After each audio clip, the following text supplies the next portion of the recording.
ఈరోజు వాగ్దానము కీర్తనల గ్రంథం 145వ అధ్యాయము 9వ వచనం. యెహోవా అందరికీ ఉపకారి, ఆయన కనికరములు ఆయన సమస్త కార్యముల మీద ఉన్నవి. దేవుడు తన నోట ఒక మాట విడుదల చేస్తే అది సత్యమైనది, నమ్మదగినది, యథార్థమైనది. ఆయన అందరికీ ఉపకారి, కీడే మాత్రము చేయడు.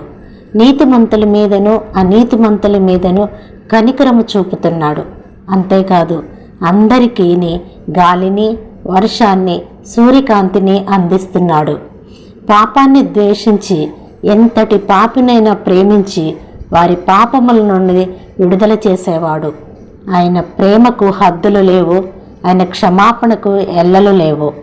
దేవుని కనికరం గురించి ఆలోచిస్తే భూమియు దాని సంపూర్ణతయు, లోకమును దానిలో నివసించు వారందరూ మరియు జంతువులు, జీవరాశులు సహితము ఆయన చేతి కార్యములే.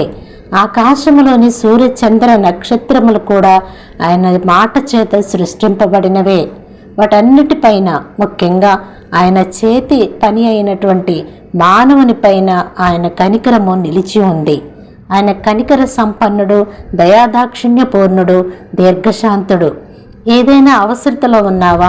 ఆయన్ని ఆశ్రయించి మేలు పొందుకో. ప్రార్థన. కనికర సంపన్నుడు అయిన ఓ దేవా, ఈ నీ మాటలు వింటున్న నీ ప్రజలపై నీ కనికరాన్ని చూపించి మేలు చేయమని వేడుకుంటున్నాను నా పరలోకపు తండ్రి. ఆమేన్.